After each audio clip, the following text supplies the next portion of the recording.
Hi friends, तो आज से मैं अपना एक यूट्यूब चैनल शुरू कर रही हूँ जहाँ पे मैं अपने नोट्स से पढ़ाऊँगी।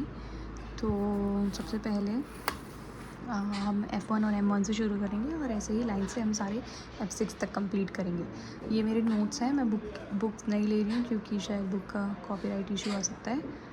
तो let's start with this one.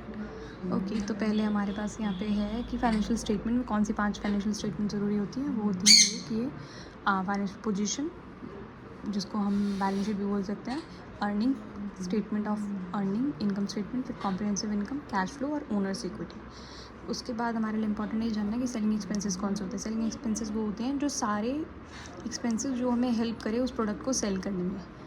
तो एक होता है फ्रेट इन, एक होता है फ्रेट आउट। तो फ्रेट इन क्यों यूज़ करते हैं हम? जब हम सामान को लेके आते हैं उसे बनाने में, तो वो सेलिंग एक्सपेंस नहीं है, इसलिए हम फ्रेट इन को यूज़ नहीं करेंगे। लेकिन हम यूज़ करेंगे फ्रेट आउट को, क्योंकि वो हम तब पे करते हैं जब हम उसे बेचने के लिए कहीं पे भेजेंगे। तो freight out, salaries of sales person, obviously sales से रिलेटेड है सेल्स पर्सन। कमीशन आप किसको देते हैं? सेल्स पर्सन को, तो वो कमीशन हो गया। और एडवर्टाइजिंग हम क्यों करते हैं? सेलिंग एक्सपेंसेस के लिए। फिर आता है अपना डायरेक्ट कॉस्ट। डायरेक्ट कॉस्ट में क्या आता है?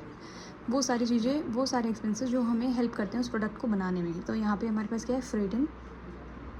फ्रेट इन जो कि हम वो एक्सपेंस, वो ट्रांसपोर्टेशन कॉस्ट जो हम लेके आने के लिए दे रहे हैं रॉ मटेरियल को। फिर होता है इम्पोर्ट ड्यूटी। इम्पोर्ट ड्यूटी हम क्यों पे करेंगे? क्योंकि वो इम्पोर्ट ड्यूटी जो है वो है जब हम किसी सामान को वहाँ से हम मंगाएंगे, रॉ मटेरियल को जब हम मंगाएंगे और फिर हम उसको बनाने के लिए यूज़ करेंगे और फिर उसको फिनिश्ड गुड में चेंज करके हम उसे सेल करेंगे। अगर इम्पोर्ट ड्यूटी, अगर हमने कुछ परचेज़ करने के लिए इम्पोर्ट ड्यूटी पे करी है तो वो डायरेक्ट कॉस्ट में नहीं आएगा, वो आएगा हमारा सेलिंग, वो हमारा आएगा नॉर्मल एक्सपेंस की तरह, परचेज़ में ऐड होगा। फिर अपना cost usual, necessary and make item ready for to sale. वो कॉस्ट जो यूजुअल होते हैं, मतलब हमेशा डे टू डे लाइफ में हमारे यूज़ होते हैं, और जो आइटम है उसको सेलेबल कंडीशन में बनाते हैं, मतलब उसको फिनिश्ड गुड में पहुंचाता है। फिर है अपना journal and administrative expenses, office salary, insurance, legal and accounting things. यहाँ पे वो सब चीज़ें आएंगी जो बाकी सब चीज़ों में नहीं आती। और इसके लिए मैंने एक निमोनिक भी बनाया है, इसको बोलते हैं आई लव ओला। सो आई से अपना जगह इंश्योरेंस, फिर ओला। ऑफिसर सैलरी, और यहाँ पे आप कमीशन, सेल्स पर्सन की जो सैलरी, इससे कंफ्यूज मत होइए। ऑफिसर सैलरी, इंश्योरेंस, लीगल और अकाउंटिंग थिंग्स, ये जो चीज़ें आएंगी ओला, ये इसमें आएगा। ये आएगा हमारा जनरल एंड एडमिनिस्ट्रेटिव एक्सपेंसेस में। फिर अपना है इनकम फ्रॉम कंटिन्यूइंग ऑपरेशन। इसमें अपनी 2 चीज़ें आती हैं, operating income plus non operating income, और इम्पेयरमेंट लॉस। इम्पेयरमेंट लॉस के बारे में आगे चैप्टर से पढ़ेंगे, पर इसमें अभी इतना समझ लें कि बुक वैल्यू में से जब हम fair value less cost to sell को माइनस करते हैं तो अपना इम्पेयरमेंट कॉस्ट लॉस आता है। फिर अपना ऑपरेटिंग, फिर है साइकिल, जो कि हो सकता है 3 मंथ्स, 2 मंथ्स, 18 मंथ्स, कितने भी टाइम का हो सकता है, या फिर 1 ईयर। इन दोनों में से जो भी छोटा होगा उसको हम कंसिडर करेंगे अपना as a operating cycle. Operating cycle क्या होता है? वो होता है जो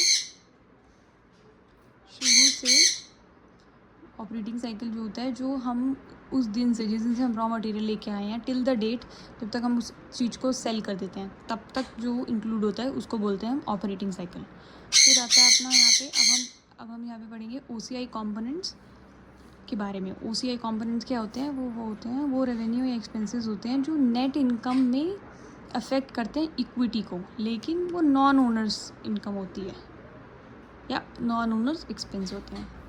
अब इसमें इंक्लूड होते हैं पफी आइटम। ये 4 आइटम है जो हमको याद रखने हैं।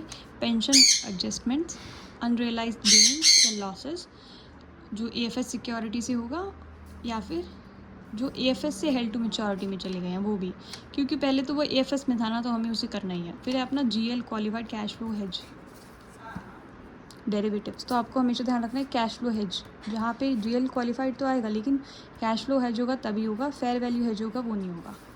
फिर थर्ड आइटम है हमारा फॉरेन करेंसी ट्रांसलेशन, गेन या लॉस, और इंस्ट्रूमेंटल क्रेडिट रिस्क।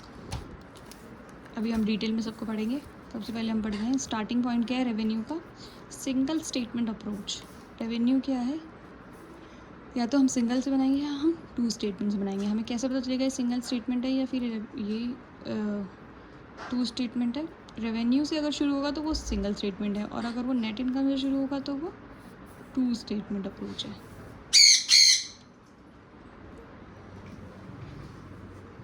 अभी हम देख रहे हैं परचेज डिस्क्रिप्शन क्या लिखा है मैंने, ये COGS जो होता है वो परचेज को रिड्यूस करता है, ना कि परचेज डिस्काउंट लिखा है मैंने। डिस्काउंट, जो परचेज डिस्काउंट होता है वो हमेशा COGS को रिड्यूस करेगा, ना कि रेवेन्यू को रिड्यूस करेगा। अब हम आगे का पढ़ लें। यहाँ पे क्या है, ऑपरेटिंग प्रॉफिट। ऑपरेटिंग प्रॉफिट में क्या है, नेट सेल्स हम कैसे निकालते हैं, ग्रॉस सेल्स माइनस रिटर्न। मतलब हमें नेट सेल से ही शुरू करना है और वो हमेशा रिटर्न्स को माइनस करके होगी, फिर उसमें से हम COGS और SNG माइनस कर देंगे। Gain and loss from sale of fixed asset and is equals to contingency operation, continuing operation में जाएगा।